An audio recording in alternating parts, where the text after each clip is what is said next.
मंडळी, दिलीप प्रभावळकर हे नाव महाराष्ट्राला सोडा, बॉलिवूडलाही आता चांगलंच ठाऊक आहे.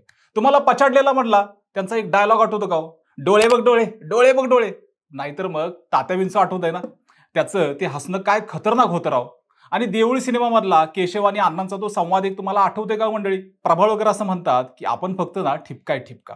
त्यावर गिरीश कुलकर्णी असं म्हणतात, काय राव अण्णा, ठिपका म्हणताय राव. असं म्हणत देऊळमध्ये त्यांनी साकारलेले अण्णांचं हे पात्र तर अजरामरच आहे. बरं, हे तर झालंच.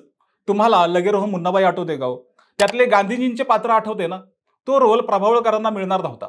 त्यांना राजकुमार हिरानींनी एका म्हाताऱ्याच्या रोलसाठी बोलवलं होतं. आणि तो रोल समजावून सांगताना राजू हिरानी थेट बोलले, तुम्ही गांधीजींचा रोल करा. दिलीप प्रभावळकर एकदम चकित झाले. म्हणाले, मी कसा करू? मी गांधीजींच्या भूमिकेत शोभेल का? हिरानी म्हणाले, आपण एक स्क्रीन टेस्ट घेऊयात. आणि टेस्ट झाली. त्यानंतर म्हाताऱ्याच्या रोलवरून थेट प्रभावळकरांनी गांधींचाच रोल साकारला.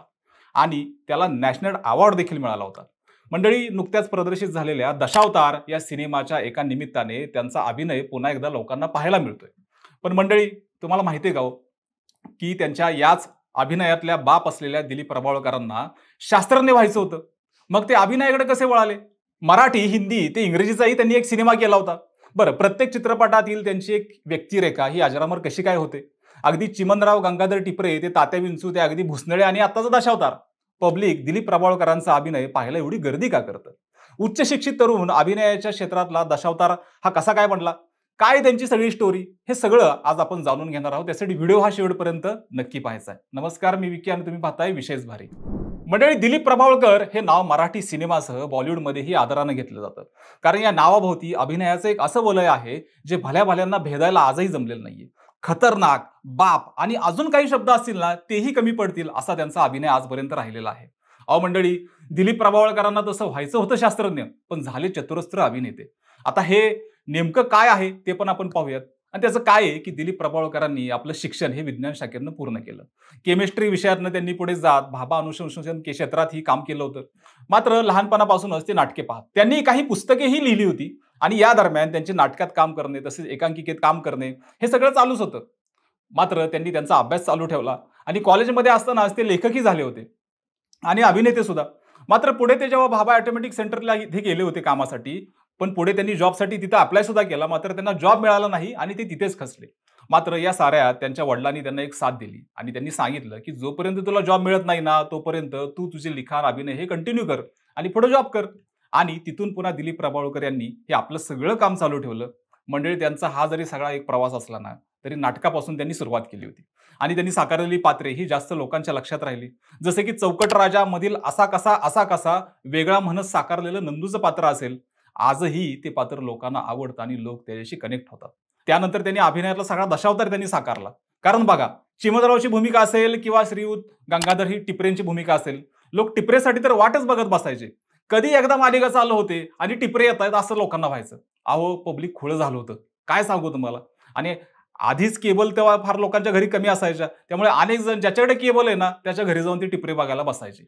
हे तर फार अलीकडचं झालं. पण झपाटलेला म्हणला तात्या विंचू, तो काय साकारला होता प्रभावळकरांनी. अहो, तो तात्या विंचू जेव्हा हसायचा तेव्हा तर अनेक जण घाबरायचे सुद्धा. आणि आज सुद्धा त्याच्यासारखा हसायचा अनेक जण प्रयत्न करतात बरं का.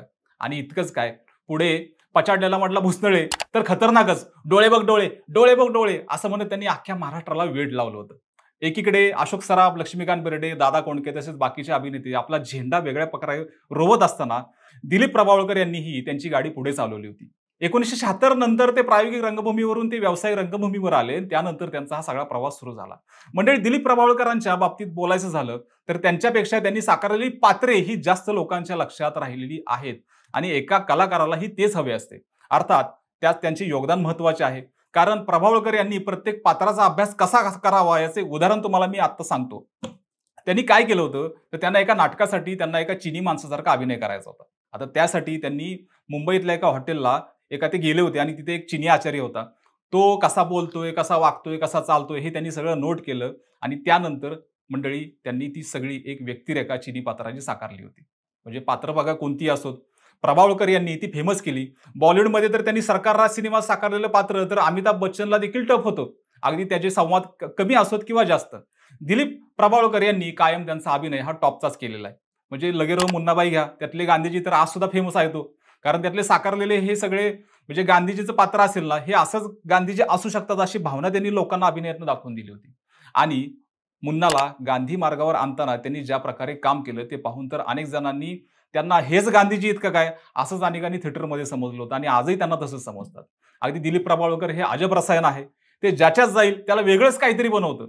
अगदी अभिनय सहज, वावर सहज, व्हिलन द्या नाहीतर हिरो द्या नाहीतर कसलाही रोल ते छाप पाडूनच जातात. यामुळे नुकत्याच आलेल्या दशावतारमध्ये त्यांचा रोल हा पुन्हा एकदा चर्चेत आलेला आहे. एकेकाळी शास्त्रज्ञ त्यांना व्हायचं होतं.